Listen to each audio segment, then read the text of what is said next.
Subscribe to my channel before we begin. I used to believe words carried no real weight, that they were just brief moments of sound that disappeared once spoken, harmless, temporary. I assumed damage only came from physical actions, from things you could actually touch. I was wrong. Words can destroy years in a single breath. My name is Sarah. I was married to Caleb for 7 years. He's a quiet type, steady, grounded, the kind of man who never had a need to prove himself.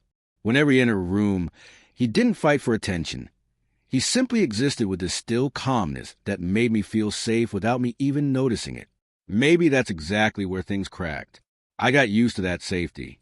I got comfortable, too comfortable. We were at a couple's dinner night in Boise. Wine, loud jokes, old memories being dragged out for entertainment. Everyone was trying to be the funniest version of themselves. Eventually, the conversation shifted toward relationships. Who leads a home? Who's the boss, that usual light teasing that shows up when drinks loosen everybody?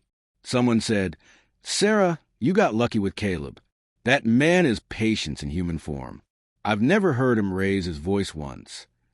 And I laughed. I still hear that laugh in my head. Too loud. Too proud.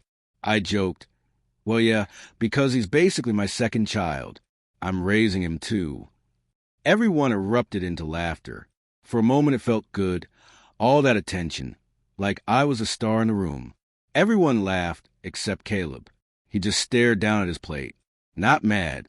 Not confused. Just still. That eerie calm before a storm rolls in. I noticed it. I ignored it. Later someone teased him about staying so quiet, and Caleb finally looked up and said, in a calm tone that made chills rise up my spine, "Sometimes it does feel like I'm just another one of her kids, especially when I remember I'm the only adult in this marriage." The entire room fell silent instantly. No nervous laughing. No jokes after. Just still air. The drive home was suffocating.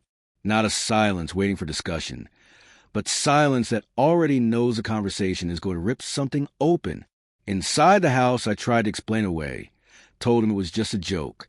His voice was soft, painfully soft.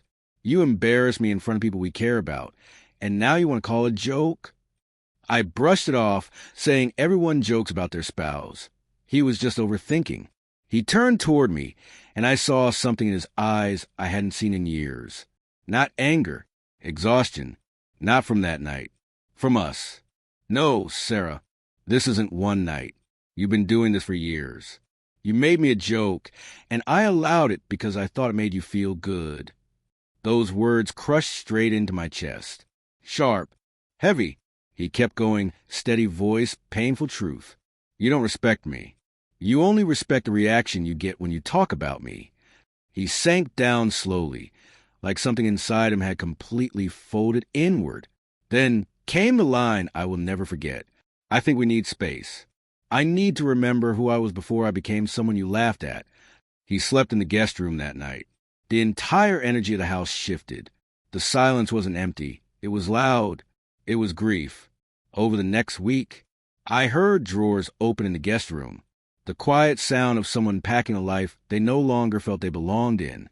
And eventually one day, he was gone, half his clothes missing, his cologne still lingering in the hallway. The bed suddenly felt oversized, freezing. On the kitchen table was a note, not emotional, not bitter, just brutally honest. "Sarah, I tried. I really did. I laughed with you until you stopped laughing with me and started laughing at me. I don't hate you. I just can't stay anywhere I feel small. I need peace. Take care of yourself.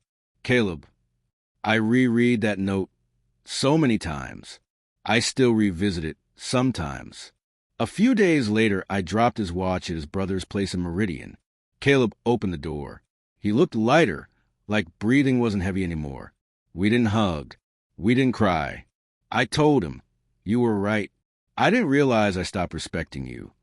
He nodded and said gently, "I hope you learn not to do that to anyone else." That was the last time we stood in the same space. Months later, I still catch myself mid-sentence whenever I feel the urge to make someone the punchline of a joke. I think about his face at that dinner party. The stillness, The pain I ignore because I want to be liked more than I want to protect the person I loved. People ask what happened to our marriage.